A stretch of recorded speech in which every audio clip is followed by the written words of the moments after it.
Class 12-এর দেখো একটা কবিতা নতুন আজকে পড়াবো তোমাদের। আগের দিন বোধহয় আমার মনে পড়ছে না ঠিক, পড়তে জানা এমন এক মজুরে প্রশ্ন কবিতাটা বোধহয় পড়ে শেষ করে দিয়েছি। যাই হোক, যদি সেরকম সমস্যা হয় আবার কোশ্চেন লেখা হওয়ার সময় বা দেওয়ার সময় তখন জানাবো। আমি দেখি কবিতাটা পড়ানো হয়নি, তাই তো? শক্তি চট্টোপাধ্যায়ের লেখা, 20 শতকের 3-এর দশকে 30-এর দশকের কবি। খুব অন্য আঙ্গিকের তার কবিতার ভাষা, একদম সম্পূর্ণ নতুন ধরনের।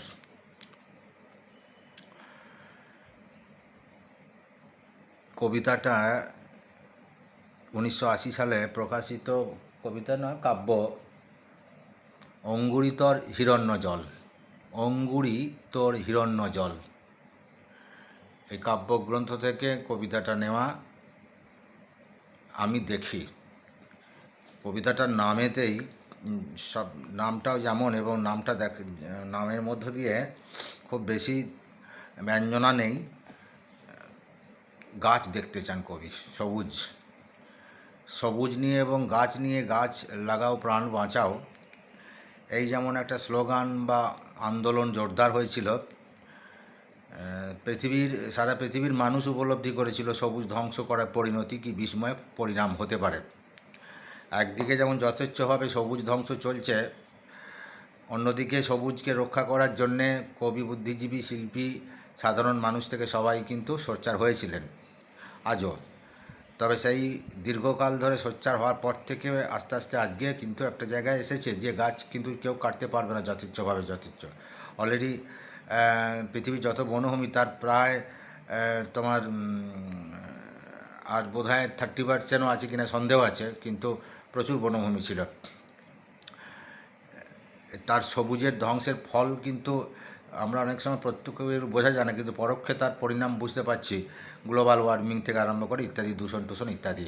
সবুজ বনভূমি যে কত মানুষের, মানব সভ্যতা এবং মানুষের জীবনের সঙ্গে কত ওতপ্রোত জড়িয়ে আছে এবং কত প্রভাব ফেলতে পারে এবং কত প্রত্যক্ষ পরোক্ষভাবে কতটাই উপকারে আসতে পারে, সেটা কিন্তু আমরা কেউ বুঝিনি সেদিন।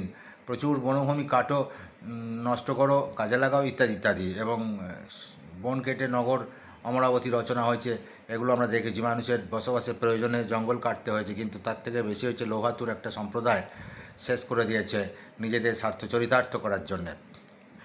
তো এরকম অবস্থায় শক্তি চট্টোপাধ্যায় চোখে পড়ল, মনে ধরল যে তো ঠিক নয়। অনেক আগে রবীন্দ্রনাথ বৃক্ষবন্দনা কবিতায় গাছের পুজো করেছেন এবং বলেছেন বসুন্ধরা শীর্ষক বৈঠকে, এবং 1900 আরও অনেক আগে থেকেই, মোটামুটি 50-এর দশক থেকে ওই 20 শতকের শুরু হয়েছে জেনেভা কনফারেন্স থেকে আমরা বিভিন্ন জায়গায় পরিবেশবিদরা, পরিবেশ বিজ্ঞানীরা, উদ্ভিদ বিজ্ঞানী, বিভিন্ন মানুষ, সচেতন মানুষ প্রতিবাদ করেছে। তবে গাছ লাগাও গাছ লাগাও গাছ লাগাও করতে করতে একটা জায়গায় এসে দাঁড়িয়েছে। শক্তি চট্টোপাধ্যায়ের এই কবিতাটাদের অনেকটা প্রচারের মতো আর কি। সবুজকে রক্ষা করতে হবে, এটা মোদ্দা কথা। তার অসংখ্য কবিতা, এবং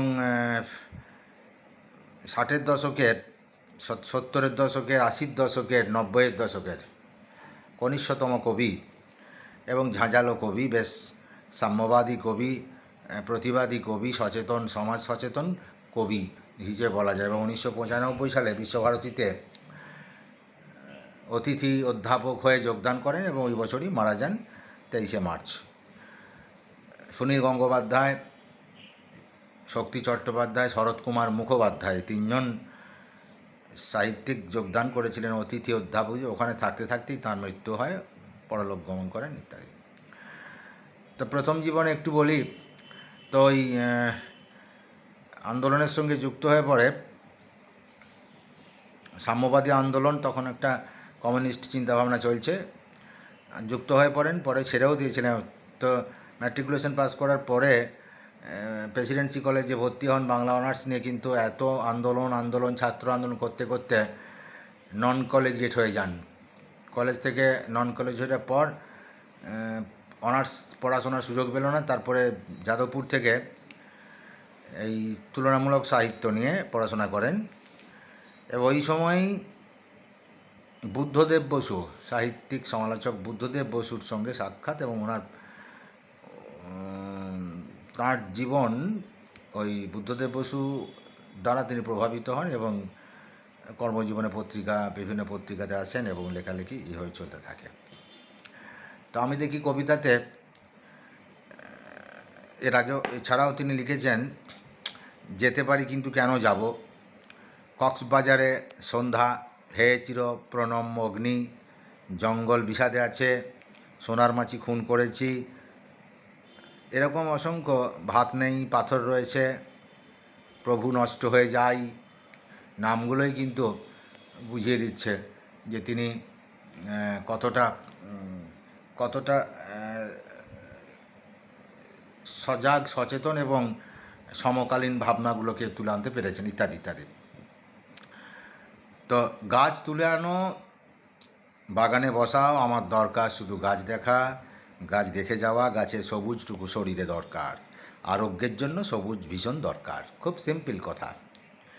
তিনি শহরে দীর্ঘকাল আছেন, প্রবাসী শহরে জীবনযাপন করতে করতে বুঝেছিলেন শহরে অন্তত সবুজের ভীষণ দরকার। সবুজের দরকার আরোগ্যের জন্যে, শরীরের জন্যে। ডাক্তাররা বলে সবুজ খান, লিফি ভেজিটেবলস খান, ইত্যাদি খান বলে।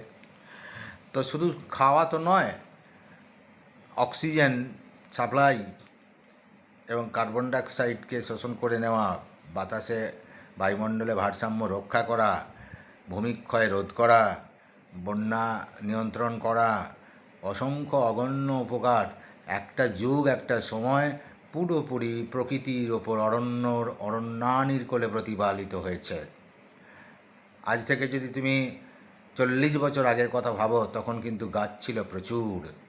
তখন আমার 10 বছর বয়স, 10-12 বছর এরকম হবে। তো এত জঙ্গল, এত গাছ আমরাও দেখেছিলাম, বিশ্বাস করতে পারবে না। আর মানুষের এই গাছের ওপরই পুরোটা নির্ভর ছিল বেশিরভাগ। আর জঙ্গল চারিদিকে গভীর জঙ্গল ছিল। সেই জঙ্গল আর নেই, ফাঁকা হয়ে গেছে। আস্তে আস্তে আস্তে আস্তে গাছ আর কেউ কাটতে চায় না, গাছ লাগাবার চিন্তাভাবনা এসেছে। তো তিনি বুঝেছিলেন যে উদ্ভিদ ছাড়া, গাছ ছাড়া মানুষ চলতে পারবে না, বাঁচতে পারে। যতই যন্ত্র সভ্যতার অসম্ভব উন্নতি হোক না কেন, সবুজের দরকার। গাছের সবুজটুকু শরীরে দরকার বলে গাছ তুলে নিয়ে এসো, গাছ দেখে যাওয়া আমার ইচ্ছা। বহুদিন জঙ্গলে কাটেনি দিন। তার মানে কি জঙ্গলে থাকতেন? তার নয় আসলে ব্যাপারটা। এক সময় গ্রাম্য জীবনে থাকতে থাকতে তিনি, তার সঙ্গে জঙ্গলের একটা পরিচয় ঘটেছে। জঙ্গল মানুষের জীবনে সবসময় একটা, যারা অন্তত পাড়াগাঁয়ের গ্রামের মানুষ জঙ্গল দেখেছে, জঙ্গলে কাটেনি। আসলে শহরে ওই রকমের জঙ্গল অধ্যুষিত গ্রামাঞ্চল থেকে দীর্ঘকাল চলে এসেছেন শহরে, বহুদিন জঙ্গলে যায়নি। বহুদিন জঙ্গলে যায়নি তার মানে হচ্ছে জঙ্গল শেষ করে দিয়েছে। বহুদিন শহরে আছি, ইট কাঠ পাথরে গড়া শহর, দূষণ ধূলি ধূসরিত, ভয়ঙ্কর, দম বন্ধ হয়ে যাওয়া। শহরের অসুখ, হাঁ করে কেবল সবুজ খায়। লাইনটা ভীষণ ইম্পর্টেন্ট। শহরের অসুখ, শহরে অসুখ করেছে, কথাটা ঘুরিয়ে বলেছে, ওভাবে না। শহরে অসুখ কি? শহরে অসুখ হাঁ করে সবুজ খাওয়া। তার মানে শহরে অসুখ, লোকগুলো অসুস্থ, সবুজ খাওয়ার জন্য হাঁ করে সবুজ খেতে চায় বাঁচার জন্য। না, অন্য অর্থ। শহরের একদল স্বার্থান্বেষী লোভী মানুষ শহরে থেকেই বিরাট বিরাট অরণ্যভূমি দখল করে বিরাট বিরাট নগর স্থাপন করতে চায়। বনভূমি উচ্ছেদ করে তারা নগর সভ্যতা গড়ে তুলতে চায়। এখন যে আবাসন, রিয়েল এস্টেট, মানে ওই যে যাদের ভূমি তাদেরকে হটিয়ে দিয়ে এই শহরের একটা শ্রেণী বহু টাকার বিনিময়ে সেটাকে অ্যাকোয়ার করে নিয়ে একেবারে যন্ত্রের সাহায্যে রাতারাতি তাকে সাফ করে দিয়ে বিরাট একটা এস্টেট বানিয়ে দিল, এবং আবাসন ইত্যাদি হ্যান ত্যান বিরাট বিরাট। এই যে দেখা যাচ্ছে, এটা হচ্ছে শহরের লোভ। অসুখ মানে শহরের লোভ হচ্ছে হাঁ করে সবুজ খাওয়া, অর্থাৎ সবুজকে ধ্বংস করা। গ্রাম পারবে কোথা? তাই তো সবুজের অনটন ঘটে। একটার সঙ্গে একটার কোশ্চেন জুড়ে আছে, তাই তো সবুজের অনটন ঘটে। এইটুকু থাকি দেখি। হ্যাঁ, তারপর দেখ, তাই বলি গাছ তুলে আনো, বাগানে বসাও, আমি দেখি। আমি দেখি কথাটার মানে একদম মূল সেটা সেন্ট্রাল আইডিয়া, মানে সবুজ আমাকে চাই, সবুজকে প্রয়োজন হবে। চোখ তো সবুজ চায়, দেহ চায় সবুজ বাগান। অনেক সময় বলা হয়ে থাকে সবুজ রং দৃষ্টির পক্ষে ভালো, নীল বা সবুজ। তাই সবুজের দিকে তাকানোটাও যেন চোখের পক্ষে অনেক উপকার। চোখ তো শহরে শুধু বাড়ির পর বাড়ি, ধোঁয়া, ধুলো, শব্দ, সব কিছু নিয়ে শ্রবণ এবং দর্শনেতে সবটাই দূষণ। কাজে এমন সবুজ, দিগন্ত প্রসারী চারিদিক সবুজে ভরা এমন অরণ্য যদি পাই তো ভালো, শহরে কোথায় পাবো? তাই কবির ইচ্ছা, কবি চাইছেন বাগানে বসাও, সবুজ তুলে এনে বাগানে বসাও। এখন শহরের মানুষের যাদের সামর্থ্য আছে একটা করে বাগান করেছে, সে বাগানে বড় বড় গাছ, ছোট গাছ, যাদের একদম নেই ছাদেতে সবুজ কিছু ফুল গাছ ইত্যাদি ইত্যাদি গাছ, অন্তত সবুজ একটু দেখতে পাবো চোখে। এই শখটা প্রায় শহরে অধিকাংশ সব বাড়িতেই দেখা যায়। একটা আলটিমেটলি খুব ডিপ আইডিয়া হচ্ছে, গভীর ধারণা যেটা হচ্ছে সবুজের ফোঁটাও যেন আমার ভাবনাকে, আমার চিন্তাকে, আমার দেখাকে যেন চরিতার্থ করে, সার্থক করে। একটু সবুজ চাই। কবি সামান্য বলার মধ্যে কিন্তু অসামান্য ভাবনাটাকে তুলে আনার চেষ্টা করেছেন। আর এক কথায় সবুজ চাই, চোখের কাছে সবুজ চাই, সবুজ সবুজ সবুজ। সবুজ ছাড়া মানব সভ্যতা কিন্তু এক বিকল হয়ে যেতে বসেছে। আমি বললাম যে কেমন করে বসেছে আমরা দেখতে পাচ্ছি না, বিজ্ঞানীরা উপলব্ধি করছেন দূষণের ফলে কি হচ্ছে। সবই এত কথার পরও কিন্তু দূষণ ঘটেই যাচ্ছে, আমরা বুঝতে পারছি না কি, কোথায় থেকে কি রোগ হচ্ছে ইত্যাদি। দেহ সবুজ বাগান চায়, অর্থাৎ মানুষের শরীর যেমন সবুজের জন্য শরীরের জন্য সবুজ চাই, মনের জন্যেও চাই, বসবাসের জন্য চাই, খাদ্যের জন্য চাই। একটা কথায়, সবুজ ছাড়া সভ্যতা অচল। এতটা গুরুত্বপূর্ণ ভাবনা চিন্তা করার পরও মানুষ কিন্তু জ্ঞানপাপী। সমানে যথেষ্ট সবুজ ধ্বংস করে চলেছিল, দীর্ঘ বছর ধরে চলেছিল ধ্বংসকার্য নিধনযোগ্য। তারপরে সরকারিভাবে, রাষ্ট্রীয়ভাবে সমাজ বিজ্ঞানীরা, পরিবেশ বিজ্ঞানীরা বিভিন্নভাবে আন্দোলন করতে করতে একে থামিয়েছে, এবং সর্বস্তরে, স্কুল কলেজ থেকে আরও সর্বস্তরে সবুজ অরণ্য সপ্তাহ থেকে আরম্ভ করে, পরিবেশ দিবস থেকে আরম্ভ করে গাছ লাগাও গাছ লাগাও, এই করতে করতে আজকে হয়তো কিছুটা থেমেছে। শক্তি চট্টোপাধ্যায় সেটা বুঝেছিলেন ভালো করে। গাছ আনো, বাগানে বসাও, আমি দেখি। এই কথার মধ্য দিয়ে বোঝাবার চেষ্টা করেছেন সবুজ না দেখলে শহরের সভ্য মানুষ বা শহর সভ্যতা, নগর সভ্যতা একসময় কিন্তু বিরাটভাবে ক্ষতিগ্রস্ত হবে। তাই আবিল্লাল মুখোপাধ্যায়ের একটা প্রবন্ধ ছিল শব্দের আশীর্বাদ অভিশাপ বলে, 11-12 ছিল। তো ডাক্তার আবিল্লাল ইএনটি স্পেশালিস্ট, তো উনি তখন বলেছিলেন, সেই সময় একটা পরিকল্পনা দিয়েছিলেন কলকাতা শহরে কত কিলোমিটার কত কত মিটার, 200 মিটার অন্তর অন্তর বা 100 মিটার অন্তর অন্তর বড় পাতাওয়ালা গাছ লাগাতে হবে। কারণ এই গাছ যেমন শব্দ নিরোধক, শব্দকে বাধা দেয়, তেমনি সবুজ পরিবেশকে দূষণ থেকে মুক্তি দেয়।